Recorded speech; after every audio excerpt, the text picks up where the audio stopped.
Every day it seems as though we face new challenges in our effort to essentially embody the life of Jesus Christ before a watching world.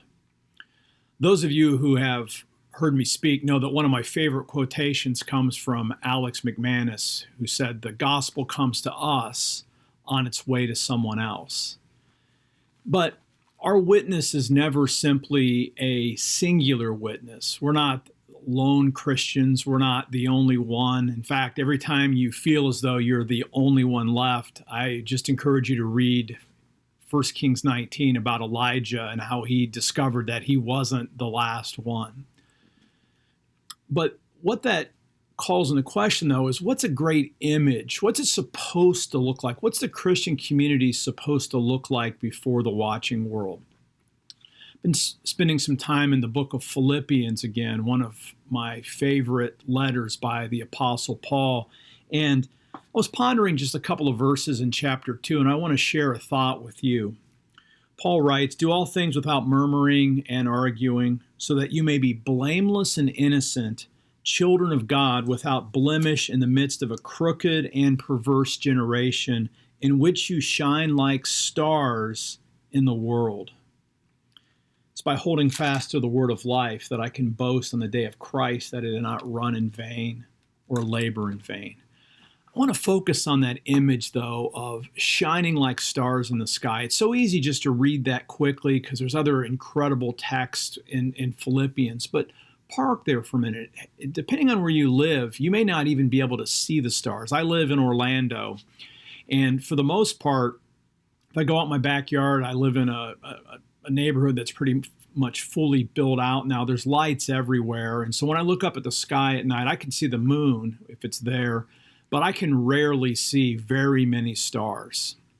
But imagine yourself in the ancient world, or better yet, imagine yourself maybe at the beach at night, being able to look out over the really dark ocean, or being in a rural area where you can look up and imagine what the stars look like. They literally pop off the sky almost in 3D. I remember a few years ago, I was at a camp in rural New York, in Western New York, and you could go back up a hill in this camp and look up and just see the Milky Way glowing. So when Paul writes shining like stars, he's talking about that. Now, here's what's interesting.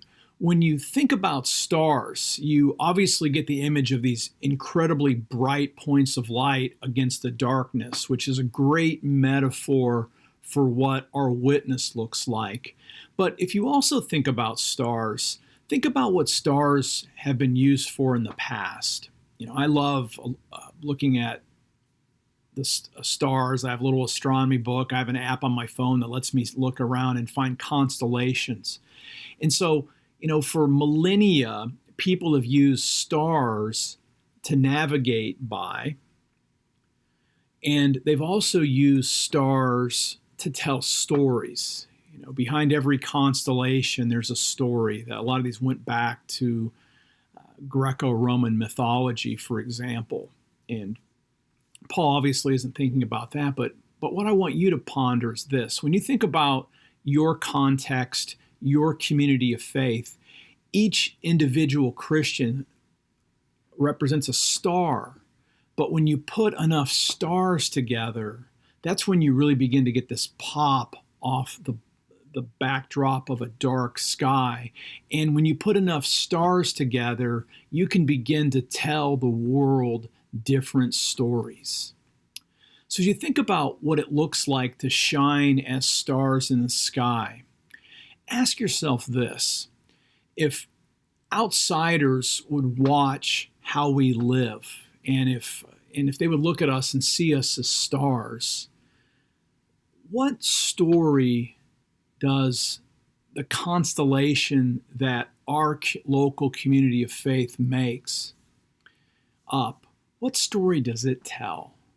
If people would follow the dots of the stars, would they ultimately find themselves at the cross with the opportunity to hear the truly good news of the gospel? Because the gospel comes to us on its way to someone else. I'm Brian Russell. I'm your professor for life. Thanks for listening.